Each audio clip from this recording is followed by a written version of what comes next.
it kicks out. It's a good sound you got there. Thank you. Yeah, I try and combine, those dance beats with the rock and roll kind of sound, and just kind of give pop music an edge. Well, it does every bit of that. As a matter of fact, I understand that you have been, at least in image, if not in sound, you've been compared to, a cross between Joan Jett and Madonna? I have, yeah. It's crazy what people have compared my music to, but yeah, absolutely.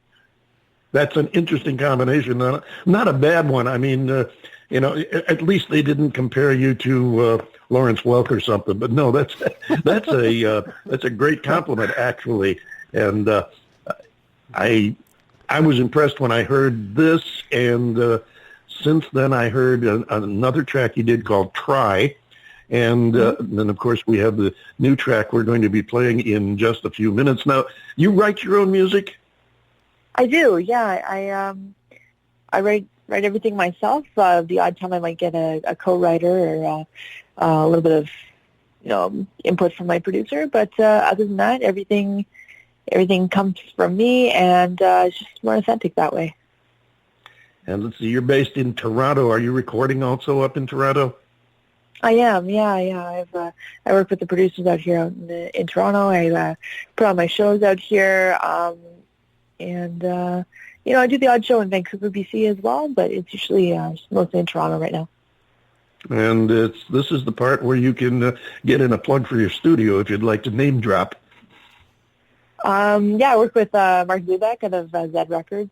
Zed Records, okay. Zed Records, yeah. He's a fantastic producer, and he's worked on a couple tracks with me right now, and we're working on a couple more, finishing up the album, and we're just plugging away. Awesome. When's the album due? Do you have an idea? Looking at early next year. There's a couple more songs that I need to finish up and solidify for the record, but we're aiming for early next year. Looking forward to that. Maybe we get you to come back and share a couple of tracks with us. John Bon Jovial, you're sitting there awfully quiet today. Well, that's because you haven't let me get a word in edgewise. I mean, geez, Louise. Kristen, welcome. And we're awfully glad to have you around. As David will tell you, as he tells all of our guests, I never get to hear the music before the show starts. However, this song, Party Heroes, is an exception because I remember we did play it, about a month or so ago, and I remember coming away from it being very impressed. To me, it has crossover quality where you can play it on a dance station, a pop station, or maybe a hip-hop station.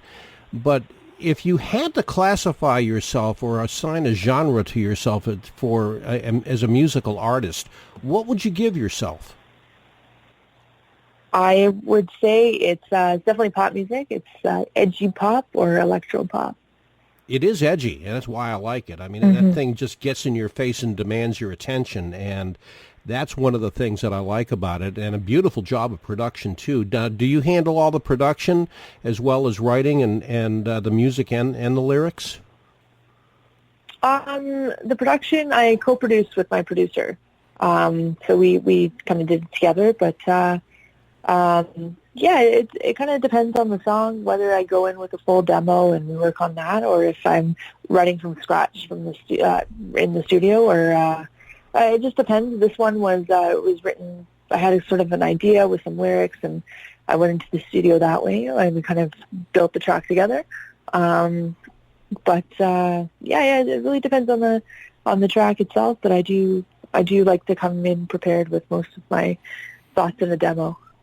Well, when you started off professionally, what did what kind of a path did you take to get to Party Heroes? Has it always been this kind of music, or were you into acoustic? Just exactly what were you doing to get yourself to this point? I was actually listening to a lot of pop rock music. I was based in Vancouver, BC, and was influenced by bands like Faber Drive, Marianas Trench, Headley, even Nickelback, just some of the heavier kind of pop rock music. And I I decided to give, dance music a shot. Lady Gaga, Katy Perry, they were all coming out at the time.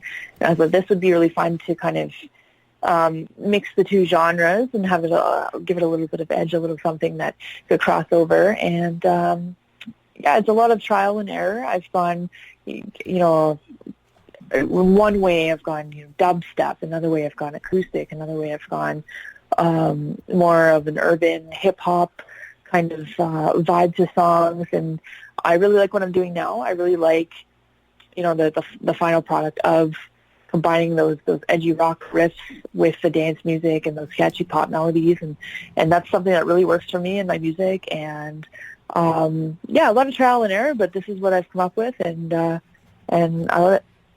Well, I can see you getting airplay, that's for sure. And again, I think that it has a good crossover quality to it, to where you're going to be not limited to just one format of radio. And I think a successful artist should strive for that, and I think you've done a good job there. Thank you so much. I have to agree with you on that one, John Bongiorno. Actually, we do agree occasionally. Kristen, I'm glad that John mentioned your prior work and working up to this. I was curious, can you tell us a little bit about your background, how you got into music and how you got to where you are? Yeah, for sure. So when I was younger, I was doing dance at first and whatnot, and I didn't really know that I wanted to be a musician. So I remember coming home one day and asking my parents for, some sort of a piano to learn. That's the instrument I wanted to learn. I didn't want to do dance anymore, and I, my parents eventually picked up a digital piano, and I started learning that way, and I was just wanted to learn everything about it and going through all the books, and I went from that, and then, in school, in grade 6 and 7, I couldn't bring a piano with me, so I had to learn it. I had to pick another instrument, so I picked the saxophone, the tenor sax, and so I was doing that, and I eventually joined a marching band, and picked up a few more instruments, did different instruments in school, and just kind of got well-rounded that way. And once I finished, high school, I had a few instruments under my belt, and I decided to go into audio engineering and learn how everything was put together on CDs and records, and how bands were recorded, and more of the creative process. And I liked it, but it wasn't totally for me to be behind the scenes. I wanted to be in front, on stage, kind of front and center. So I decided to join a few bands and eventually went solo, and just kept hustling to where I am now.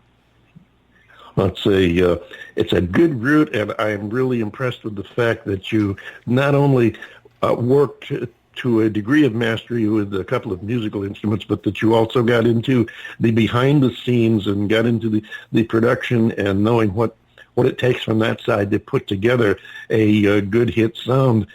It's something that we have stressed here because, well, the focus of our show is on the emerging artists and what it takes to make it in today's music world. And one of the things we've found is there are so many of the new artists that have not yet learned that there's more to the business than just getting up on stage and performing your music. And I know one of the things that we and several of our guests have stressed is it's called music business because it is a business, and you have to know, you have to have a business savvy about you, and that would include knowing what all the pieces are and how they fit together. And I think you've done an excellent job with that, and it shows in the finished product. Well, thank you so much. Yeah, it's a lot of hard work. I mean, you do have to be a well-rounded musician as well as business savvy. I mean, there's so many people in this industry that go in blindly, and they get sort of manipulated by different people, and they end up changing their sound or changing in different things or being told what to say or what to wear, and you kind of lose yourself that way. And I didn't want to do that. I wanted to read everything I could and learn everything I could about the industry and what I could do at my level. And so far, it's been extremely successful, and I recommend that, any other artist that kind of wants to dabble in the industry or get into it, that they do their research and they really find out what kind of artist they want to be, and just hustle towards that. Excellent point. And I was going to ask you also, are you I've run across you on social media because you were an upcoming guest, and naturally I try to, I have to go around check and make sure I know how to pronounce their names and, the usual stuff like that. But are you doing a lot of social media on your own? Yeah, I do everything on my own. I manage my own Facebook, Instagram, Twitter, all that kind of stuff.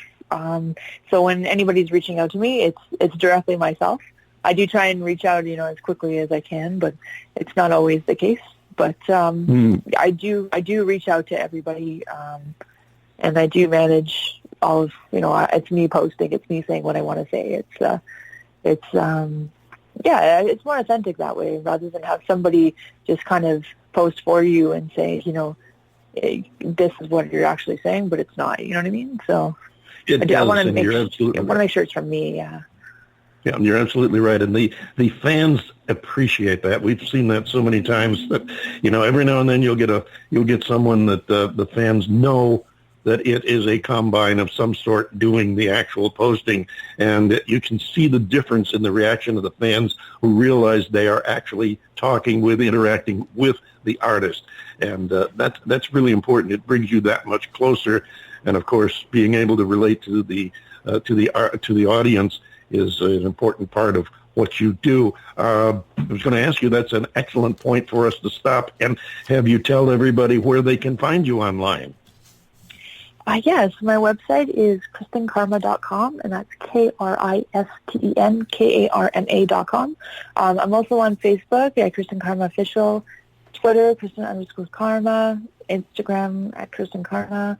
I'm on YouTube. You can basically just search my name on Google, and you'll find any other social medias. I'm on iTunes, all streaming media, Spotify. Add me to your playlists. Anywhere. It's all very accessible, and music's out there for everyone to hear. Absolutely. Now, you've mentioned the time you spend creating and working in the studio, making new music. You also mentioned you're appearing around Toronto. Are you doing any touring outside of Toronto? Not yet. I'm still, my main focus, probably for the remainder of the year, will be finishing up the album, just because that's really important to get that out. Sure. I have released, 2 singles that will be from the upcoming album, and then I believe the next single you're going to play is also, it's going to be released in the fall.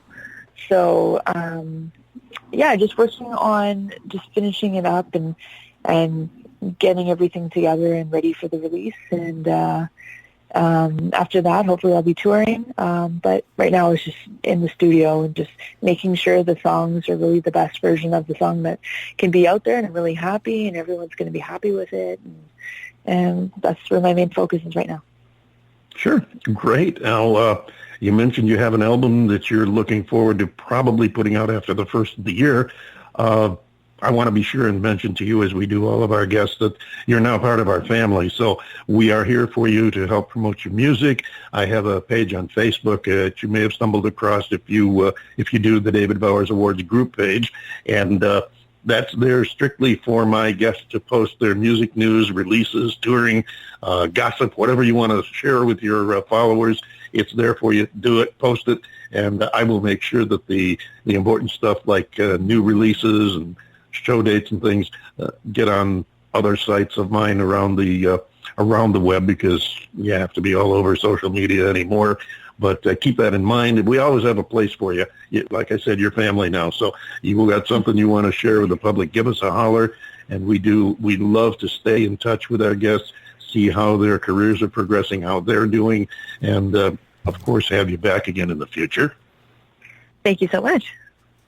Well, you're absolutely welcome there. Before we let you go, you did refer to this new song and a bit of a sneak preview for our listeners.